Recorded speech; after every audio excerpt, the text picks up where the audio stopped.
안녕하세요. 바닷속 문화재의 발굴이라는 주제로 오늘 여러분께 말씀을 드릴 이영철이라고 합니다. 여러분들은 오늘 제 이야기를 듣기 전에 이 고고학이라고 하는 말을 간단하게 좀 설명을 제가 드려야 될 것 같습니다. 아키올로지라고 하죠.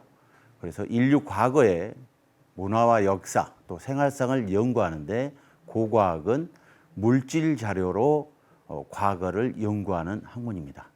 역사학이 문헌 기록, 즉 옛 고문서를 가지고 하는 것에 비해서 고고학은 옛 물건을 가지고 연구한다. 그렇게 이해해 주시면 되겠습니다. 이 사진은 국립해양문화재연구소에 있는 전시실 사진입니다.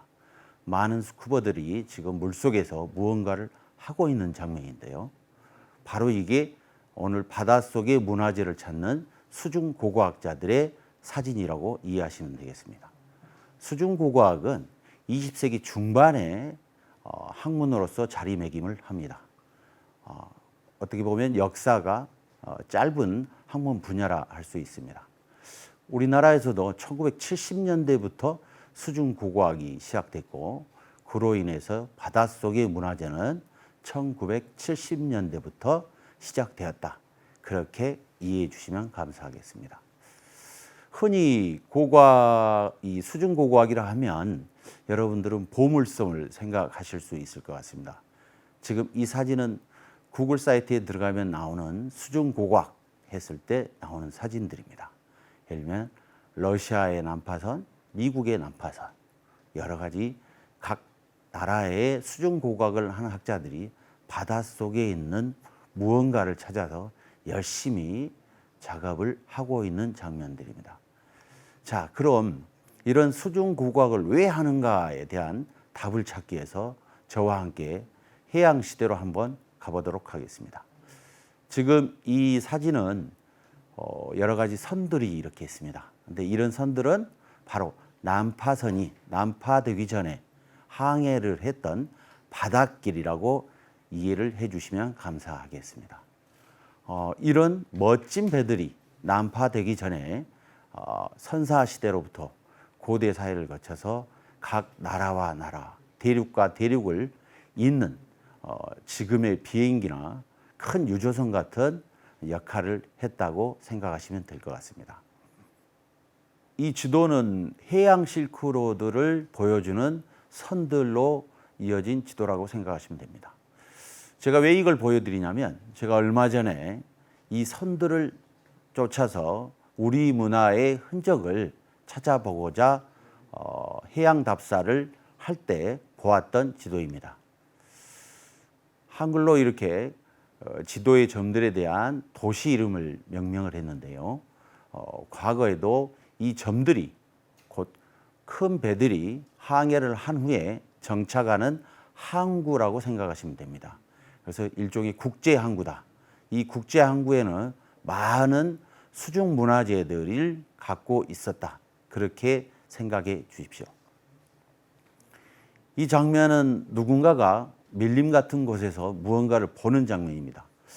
바로 저도 여기에 포함이 되어 있습니다만은 베트남 오게오라고 하는 유적에 가서 저희들이 지금 손바닥 위에 올려져 있는 유리 구슬을 관찰하고 있는 모습입니다. 아주 작은 유리 구슬인데요.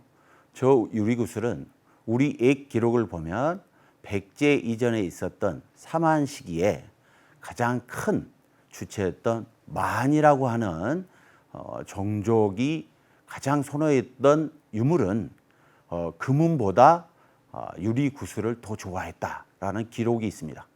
그 기록의 흔적을 찾아서 저희들이 동남아시아를 탐사했던 장면입니다.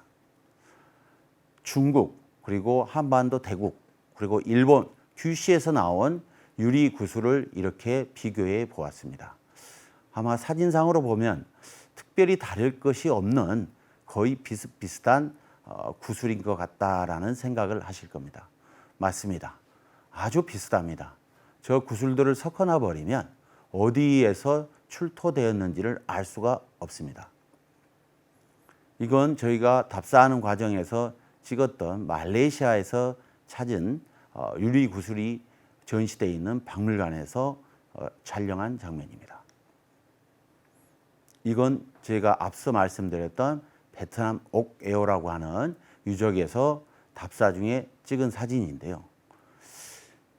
이런 답사를 통해서 저희들이 수습해 왔던 유리구슬의 조각들을 자연과학 분석을 했더니 우리 한반도 광주에서 출토된 유리구슬과 베트남에서 수습한 유리구슬이 성분이 일치했습니다. 즉 유리구슬의 성분이 일치한다고 하는 것은 유리구슬을 만든 곳이 같다라는 뜻입니다. 결국 지금의 광주에서 출토된 만식의 유리구슬이 베트남 옥에어에서 출토된 것과 같다. 그럼 어디에서 만들었을까 했을 때 원산지를 추적했더니 지금의 인도, 베트남, 동남아시아로 확인되었습니다. 그렇다면 그런 유리구슬이 어떤 사연을 가지고 지금의 광주까지 과거에 왔을까?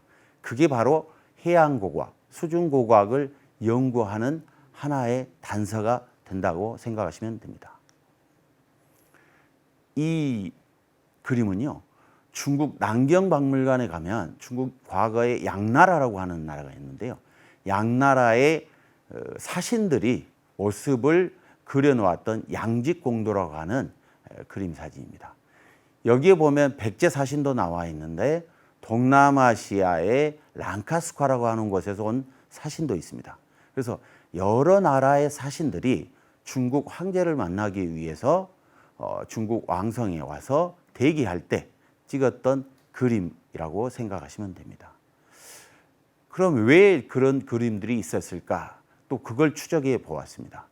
이건 싱가포르에 있는 아시아 문명 박물관입니다.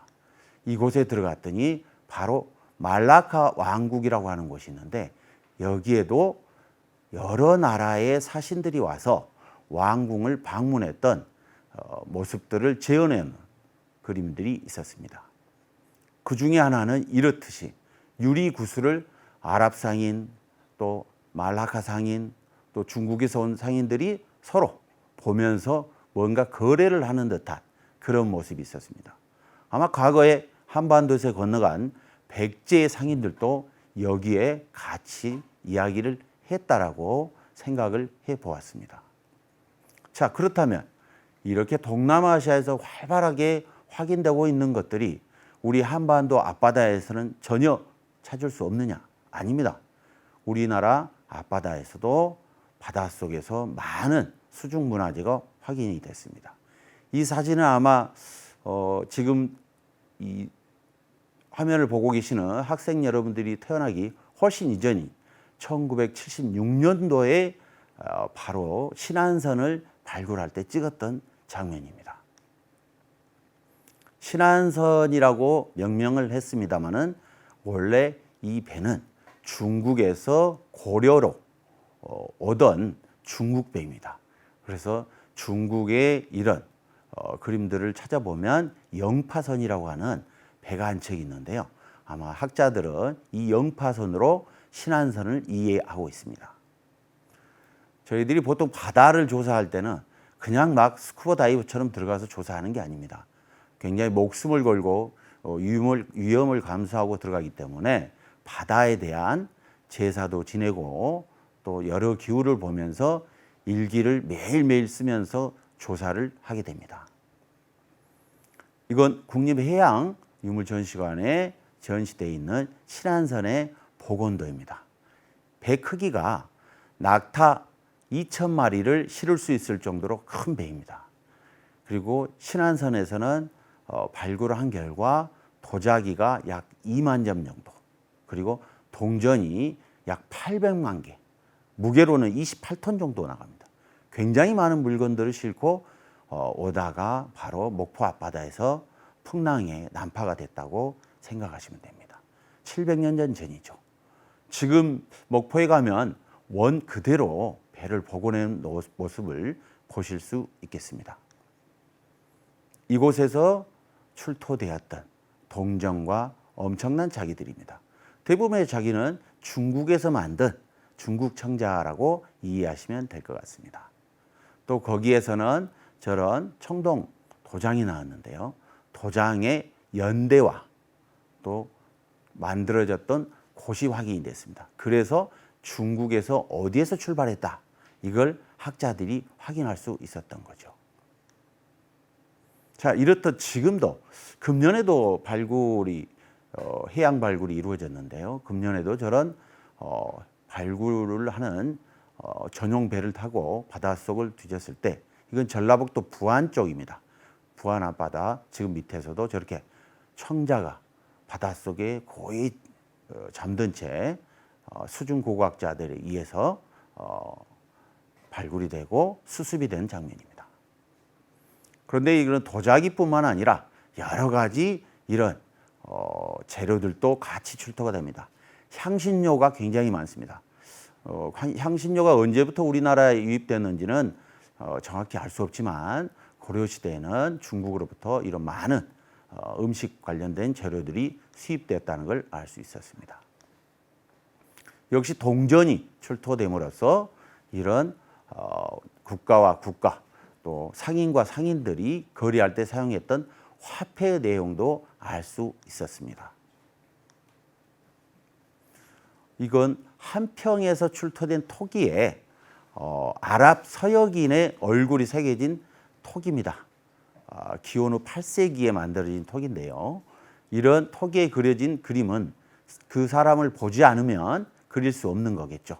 그래서 삼국시대 이전에도 저렇듯이 서역인들이 우리나라에 와서 무역을 했을 가능성이 높다라고 생각하시면 될 것 같습니다.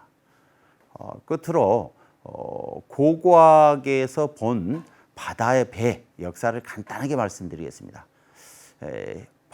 바다고고학, 수중고고학은 갈대배를 만들어 가지고 이집트에서 최초 이동이 시작되었다, 그렇게 알려져 있습니다. 여러분들이 잘 아는 파피루스로 저런 큰 배를 만들어서 이동을 했던 거죠. 그게 시간이 지나면서 가죽배도 나오고 나무배도 나오고, 지금은 아주 소재가 또 다양해져 있죠. 이런 역사를 통해서 해양고고학이 진행이 되고 있다는 것을 말씀드리고 싶습니다. 자, 그럼 우리나라에서 이 수중고고학, 즉 바다와 관련된 자료들이 언제부터 있었는지를 간단하게 한번 보도록 하겠습니다.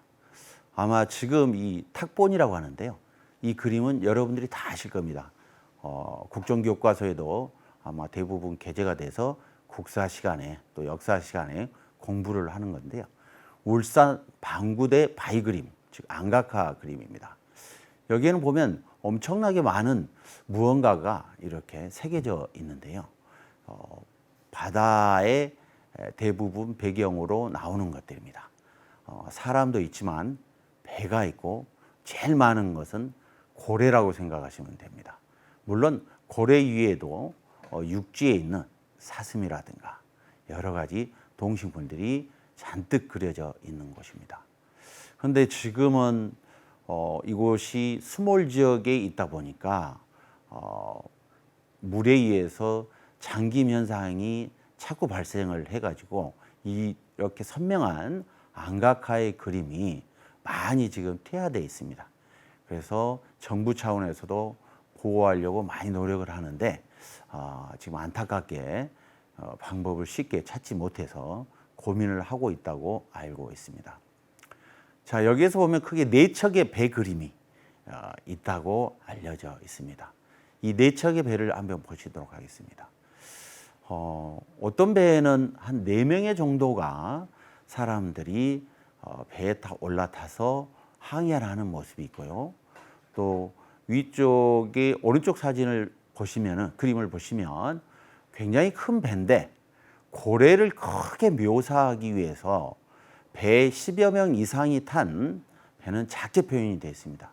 결국 이런 배들은 고래잡이를 하러 원해로 나간 배 그림을 누군가가 기억해내서 바위에다가 새김한 그림이라고 생각하시면 됩니다. 저 고래의 크기에 보면 이 배를 타고 활동을 했던 어부라고 표현해야 될까요? 이분들은 아마 목숨을 걸고 생업을 위한 활동을 전개했지 않나, 아주 치열한 모습을 상상해 볼 수 있지 않을까 싶습니다. 아래 그림도 역시 많은 사람들이 바다를 항해하면서 생업 활동을 하기 위한 여러 가지 그림들, 모습들이 묘사되어 있는 거라고 생각해 보시면 될 것 같습니다. 이런 울주의 또 진천이라고 하는 그림이 있는데요. 이건 약간 좀 거칠죠. 여러분들이 보실 때 방우대 안각화에 비하면 굉장히 좀 막 그려놓은 어떤 선그림 같다 이렇게 보실 수도 있겠습니다만은 어찌하든 간에 이런 그림에 표현된 것은 결국 배라고 하는 것을 여러분들이 생각해 주셨으면 좋겠습니다.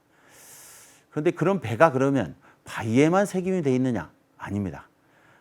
역시 바닷속에서 조사를 하면서 앞서 보셨습니다마는 신안선처럼 이렇게 바닷속에서 아주 오래된 삼국시대 배가 확인이 되기도 했습니다. 대표적인 게 신라의 수도인 경주에 있는 안압지에서 배 한 척이 출토됐죠. 제 바로 옆에 있는 칼라 사진이 안압지에서 출토된 목선입니다. 그런데 저기는 안압지는 말 그대로 지죠. 연못 같은 것이죠. 바다가 아닌 것이기 때문에 작은 배에서 두세 명 정도, 많으면 보통 한 2명 정도가 예상이 됩니다만은 저런 배를 타고 유유자적했던 왕들의 모습을 한번 생각해 보시면 될 것 같습니다. 그러면 저게 나무 배로만 있느냐, 또 바위에만 있느냐? 아닙니다. 우리 고고학자들이 연구하는 토기에도 배 모양 토기가 제법 출토돼서 보물로 지정돼 가지고 박물관에 전시가 되고 있습니다. 바로 이런 배 모양 토기들이죠. 근데 무슨 이유인지는 모르겠습니다만은 신라나 가야 지역에서 배 모양 토기가 많이 나옵니다. 그에 비해서 백제라든가 고구려에서는 배 모양 토기가 아직 그다지 출토예가 적어서 뭐라고 특별히 말씀드리기가 쉽지 않습니다만은 아마 신라 가야 지역에서 출토된 배와 거의 같은 배들을 지금의 한반도 전역에서 바다에서 이렇게 고대 사회에 사용이 됐다. 그렇게 이해해 주시면 될 것 같습니다. 또 다른 이런 배 모양 토기들이죠. 다 비슷비슷하지만 지금의 배 모양하고는 좀 다름을 알 수 있을 것입니다. 몇 가지 사진을 앞으로 좀 보여드리겠습니다. 이건 이제 군산 12동 파선이라고 하는 배 이름입니다. 아마 재작년인가 발굴 조사가 됐는데요. 바닷속을 조사한 결과 저렇게 깊숙한 곳에서 11세기 후반, 그러면 고려시대 정도가 되겠죠. 그래서 전체 남아있는 길이가 약 7m 정도 되는 배 한 척이 확인이 됐습니다. 그 배 내부를 봤더니 저렇게 엄청난 유물의 도자기들이 차곡차곡 쌓인 채 그대로 난파가 됐다는 것을 알 수 있었습니다. 좀 더 자세한 모습은 이와 같습니다. 지금의 아마 도자기라고 해도 과언이 할 정도로 생생하게 남아있죠. 저게 아마 흙을 빚어서 만든 물질 자료이다 보니까 과거 있던 그대로의 모습을 고이 간직한 채 1000년 가까이 이렇게 바닷속에 잠들어 있었다고 생각하면 됩니다. 저게 바로 수중문화재입니다. 저런 수중문화재를 수중고고학자들이 열심히 목숨을 걸고 바닷속에서 확인을 하고 조사하고 기록해서 저희들이 볼 수 있는 박물관에 전시를 할 수 있습니다. 거기에는 도자기뿐만 아니라 이건 목간이라고 하는 거거든요. 지금은 종이에 또 지금 PC에 저희들이 칩으로 문자나 기록들을 남깁니다만은 그 시대에는 저렇게 대나무 같은 것을 저 모양 크기로 잘라서 거기에 글자를 세워가지고 문서를 만듭니다. 그래서 저런 내용들을 확인할 수 있는 자료가 나오면 바로 그 배가 몇 년도에 어디서 누가 사용했는가를 알 수가 있습니다. 아주 귀중한 자료이죠. 이게 수중고고학의 매력이라고 이해해 주시면 감사하겠습니다. 제가 이 장면을 보여드리는 것은 수중고고학은 여러분들이 보물섬, 황금 이런 것들을 아마 생각하실 거예요. 저희 우리나라에서 1976년도에 신안선이 실은 발굴된 배경이 정식적인 어떤 조사가 아니었고 어부들에 의해서 도자기가 한 점씩 한 점씩 걷어 올려져서 그게 이상한 사람들, 소위 말해서 도굴꾼이나 골동품 상인들에 의해서 거래가 되다가 그게 정부에 발각이 되고 확인이 돼서 저희들이 신안선이라고 하는 수중 발굴을 하게 됐던 겁니다. 그래서 이제 대한민국 정부에서는 이렇게 해저에서 또 육상에서 출토된 옛날 유물들에 대해서는 다 보상을 해드립니다. 그래서 혹시라도 여러분들이 낚시에 가서 이런 유물들을 수습하게 된다든가 그러면 박물관에 신고도 하시고 또 기증자 명단에도 올리시고 또 작은 보상금도 받으시고 하는 차원에서 제가 재밌게 마지막 장면을 한번 넣어 보았습니다.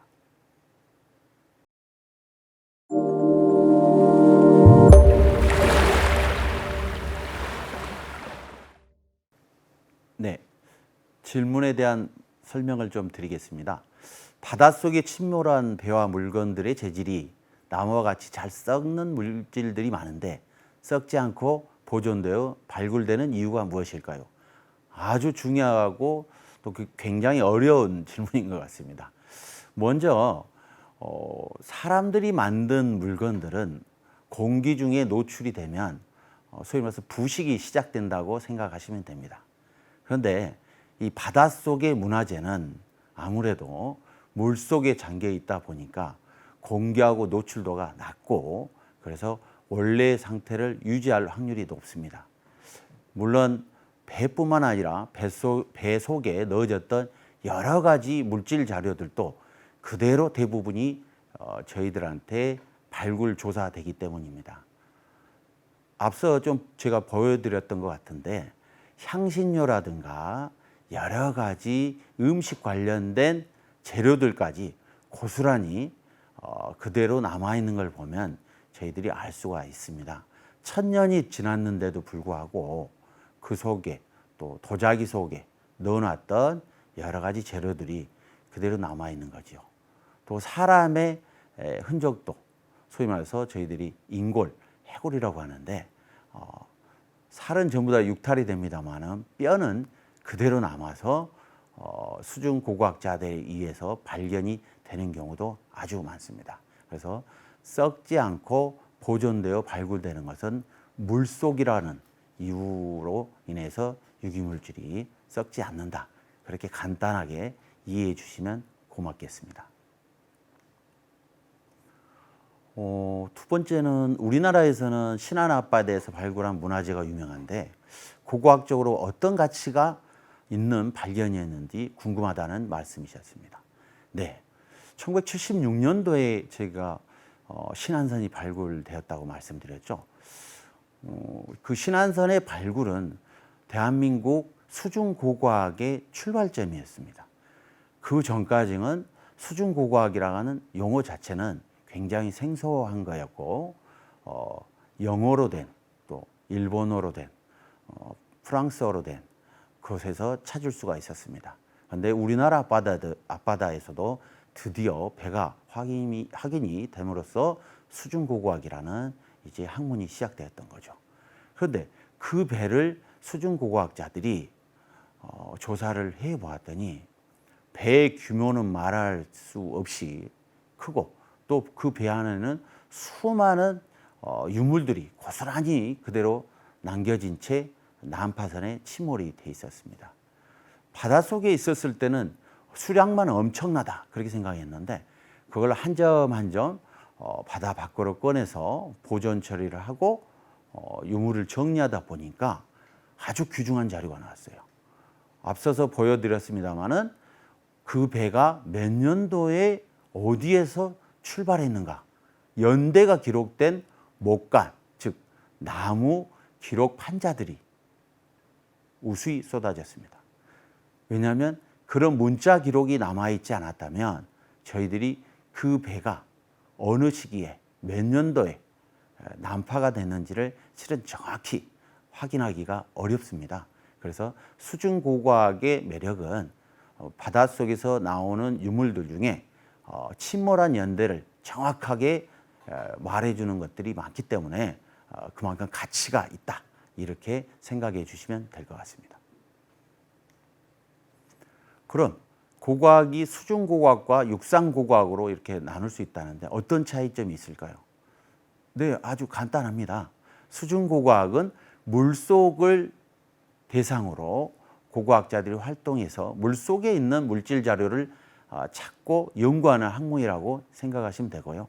육상고고학은 말 그대로 저희들이 지금 활동하고 있는 땅 위에서 남아있는 물질 자료를 가지고 연구하는 학문이라고 생각하시면 됩니다. 그래서 육상고고학이 실은 수중고고학보다는 학문의 역사가 깁니다. 육상고고학은 18세기 정도에 유럽에서 시작이 됐고요. 수중고고학은 그에 비해서 20세기 중반에 전체적으로 이제 학문의 자리로 올라왔다, 그렇게 이해해 주시면서 차이점을 보시면 될 것 같습니다. 혹시 이제 보시는 분 중에 수중고고학자를 꿈꾸는 학생들에게 무엇이 가장 필요할까요?라고 했는데 뭐 다 아실 겁니다. 수중고고학자가 되려면 물을 무서워하면 안 됩니다. 또 물을 무서워하지 않더라도 수영을 가급적이면 할 줄 알아야 되겠죠. 솔직히 말씀드리면 저는 수영을 할 줄 모릅니다. 그래서 바다 위에서, 바다 밖에서 주로 지시를 하고 그 건져 올려진 물건들을, 또 유물들을 확인하고 조사하는데요. 가장 완벽한 수중고고학자의 모습은 바닷속을 들어가서 직접 눈으로 보고 상황을 체크하면서 연구하는 학문이겠죠. 우리나라에서 발굴한 바닷속 문화재는 신안이나 태안, 진도, 완도와 같은 서해안이나 남해안이 많이 모였는데 이유가 무엇인지 궁금한, 당연합니다. 전 세계에는 실은 제가 알기로는 약 500만 척인가요? 바닷속에 침몰선들이 있다고 그렇게 이야기들을 합니다. 그 중에 수중 발굴이 돼서 확인된 배들은 1000척이 되지 않습니다. 아직도 수많은 배들이 바닷속에 있는데 그 바닷속을 다 확인하지 못하는 이유 중에 하나가 실은 동해와 우리 서해의 바닷속 환경의 차이입니다. 동해는 서해에 비해서 수심도 좀 깊고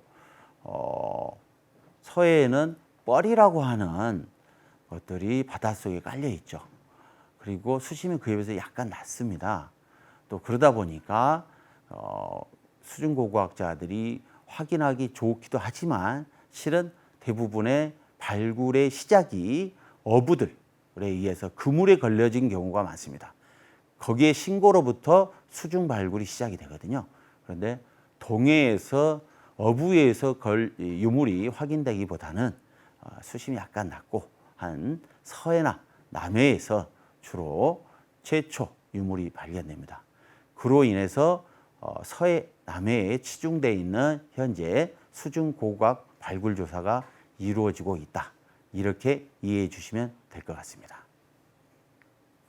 네, 이제까지 제 말씀을 들어주셔서 감사합니다.